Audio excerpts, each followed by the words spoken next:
Hey guys, and welcome to another brand new video. In this video, I have some very fun stuff we get to go and talk about because if you guys have not heard, I have made like 15 videos on this because we've been slowly covering up all the little baby bits of leaks and changes and updates and all the information, but there actually is now multiple different sources stating, and also some very reputable ones such as Bloomberg itself, talking about the brand new Project Spartacus, which is basically the PlayStation 5's and PlayStation overall networks, brand new tiered service coming out soon. Now, we're not 100% still sure exactly how it's going to be structured, although with all the leaks and all the information, all the research we've done throughout these past few months, we can pretty much go give you guys the rundown. Now, some of you guys may have actually seen similar videos like this before, so I'm going to first of all give you guys the initial news and all the initial leaks first and foremost, just in case my own community has actually seen it, and then we'll do the part 2 of what we're expecting, what's the price points we're going for, and all that other stuff too as well. There's also various different types of tiers and systems. We have covered this stuff before. I do want to reiterate once again though, it will kind of depend on what they officially do. Leaks are always one thing, and usually when things have been leaked and kind of had to build up for a very long time, most of the time it's probably pretty true, and I'm sure you guys have heard a lot of just me talk about throughout these past few months. So I'm sorry in advance if you guys have heard about this a lot, and if not, either way, hope you guys will enjoy the video. As well, if any of you guys are brand new, make sure you guys are subscribed with the notifications on, as well for the brand new PlayStation 5 giveaway. Amazon links down below for the PS5 Digital Console controller. Twitter and Twitch room as well, link down below. Sign up for that Weeble, sign up for that Coinbase, and the Twitter giveaway down below too as well. So let's go get into the business itself. So as I've mentioned many times, we've been seeing the slow leak slowly happening when it comes to the Project Spartacus. Project Spartacus is essentially Sony's brand new system to go and compete somewhat with Game Pass. Now, it's definitely not a one-to-one Game Pass, basically the subscription side. Game Pass is definitely a loss leader, where they essentially want to go and put their AAA main story games and buy all these developers and big businesses and publishers to essentially go put out the best product they can to have people get their brand new service. Now, PlayStation Plus, though, has been around for a while. So at this point, I do always want to reiterate, it's not a one-to-one competitor, although it is kind of nice for them to kind of switch up their system. So we've had multiple different things out here kind of confirming. So here's a good example over here from Daniel Ahmed, basically stating over here, Bloomberg is reporting that Sony will finally now reveal its new Spartacus subscription service as of next week. So just a few more days to go, and we're gonna get it. We're gonna see it. So Sony's new service will combine two of its current offerings, PlayStation Now and PlayStation Plus, and then story over here too as well. So we've been seeing that over things like IGN articles and everything else kind of floating around too. So let's go talk about this really quickly, just report on the news, report on the dates. We'll give you guys a little bit more in-depth information in a second from all the research we've done throughout these past few months. So basically, seeing over here from IGN, PlayStation could unveil its upcoming subscription service as early as next week. Bloomberg has now been reporting that PlayStation, the Xbox Game Pass biggest competitor, will now be getting a proper unveiling soon. I just want to remind you guys, although it's probably the next 1 or 2 weeks, and we have been noticing it's been coming for a while. We've seen PlayStation Now, which is essentially being phased out, which was the previous live streaming function. Basically, there's two separate functions, PS Plus and PS Now, and they got rid of all the cars, they got rid of online listings, and basically we just kind of assumed it was going to be going away soon. We also saw most recently, too, that all the people who had prior subscriptions that were on auto-renewal, as well as people with general subscriptions, actually had their PlayStation Now service now changed to PlayStation Plus automatically. So basically the auto renewal was now for PlayStation Now, essentially kind of just mitigated over to PlayStation Plus. So all that stuff put together, pretty much have a lot of big leaks on how it's going to be happening over there. So this site also did obviously report when it comes to Bloomberg that I was working on a similar service under the codename Spartacus. I do want to reiterate to you guys, Project Spartacus is not the guaranteed name, although that has been the name that's been floating around for a while.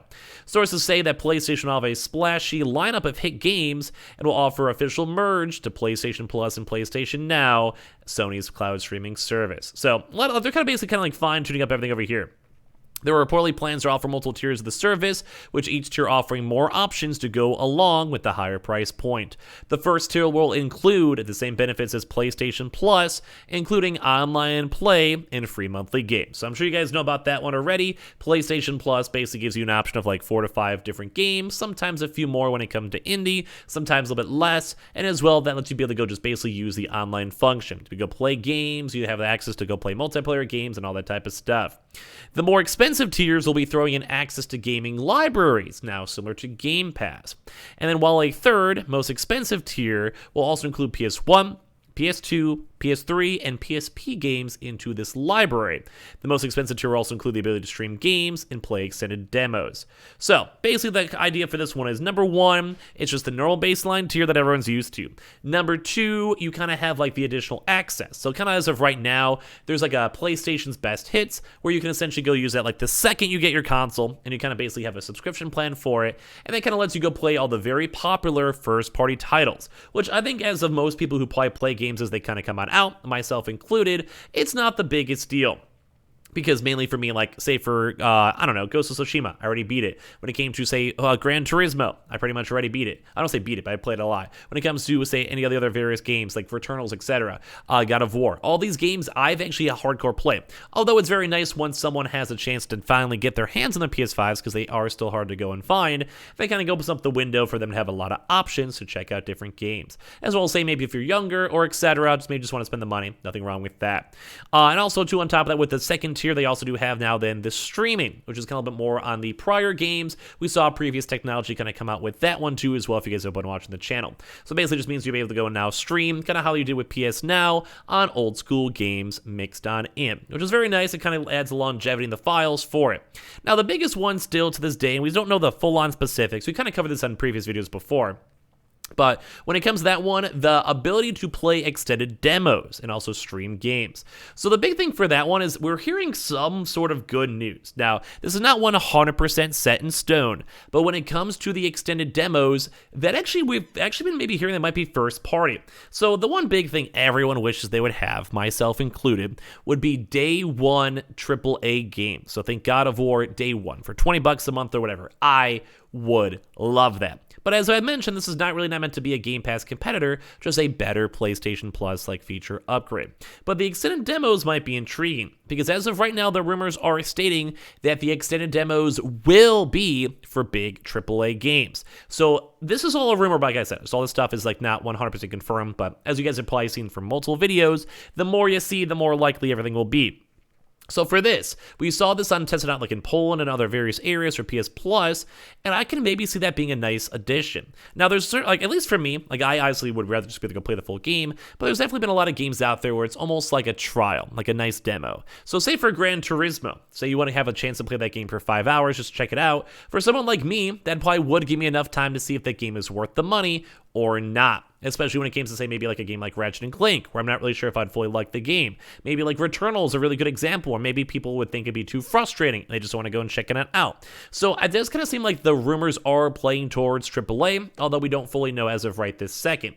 But that does at least offer some sort of competitiveness towards it, although once again, I'd rather have the day one games, and I think everyone underneath the planet would rather have that too as well. So I think that's sick. I think it'd be kind of cool, and we'll have to maybe see, because maybe it will be better than we expect.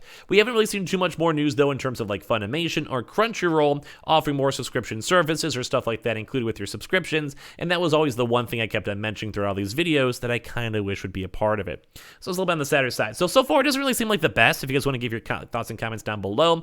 I still think Xbox Game Pass seems better, although Xbox has been very, very slacking in terms of AAA brand new games and titles, which does kind of stink. So it does kind of seem like it's, like, I don't know. I feel like I'm probably going to be perfectly fine with just the first tier, stick with my PS Plus and go from there. If I ever want to play older type style games, I'd probably just end up emulating them. And as well, the demo seems cool, but most of the time for me, since I do a lot of Twitch streaming, which by the way, follow me on Twitch, or reviews as well, typically for me personally, I won't do it. Although it'll be very nice for maybe for folks out there who are more skeptical when it comes to certain games, or they don't have a chance to like monetize games like how I do, I can maybe see it being kind of nice. As of right now, the PlayStation doesn't currently offer backwards capability with games other than the PS4 era, so that might be very nice too. But I also, in my mind, I kind of feel like it might be a bit of a flop, because while that is a nice feature, I feel like it kind of loses its merit pretty quickly. So maybe if you guys want to give your comments and thoughts down below, if you guys are someone who'd love to play PS1 or PS2 games. I usually like the newer stuff, and as well, I also feel like that's kind of a novelty that would probably end pretty quick for me. Now, the one kind of big thing as we mentioned too is that Game Pass is not releasing the first-party games, which makes me sad, because even people are saying like God of War Ragnarok will not be available on first day as well. So at least we are having brand new opportunities. It may also have some more additional information coming out. I feel like we mostly knew about most of this information as of right now. although it makes me more on the sadder side because the speculations are kind of toning down. So we'll have to wait for the next week or so for Sony to officially announce it and see the name, see the details, see the prices, and all of that. So we'll have to kind of go and see. We have covered this a little bit, so I'm kind of hyped up to actually see it kind of finally come on out. So kind of give me your thoughts and comments down below, but like I said, leave the next week or two, at least to all the various other sources. So get excited, get hyped. Give me all your thoughts for the entire program down below. Make sure you guys are subscribed with the notifications on, as well for the brand new PlayStation 5 giveaway. Amazon links down below for the PS5 Digital Console Controller, Twitter and Twitch room down below, Twitter giveaway down below, the Weeble and Coinbase down below, and I appreciate you guys all so much for watching. Leave a like and give me your thoughts down below.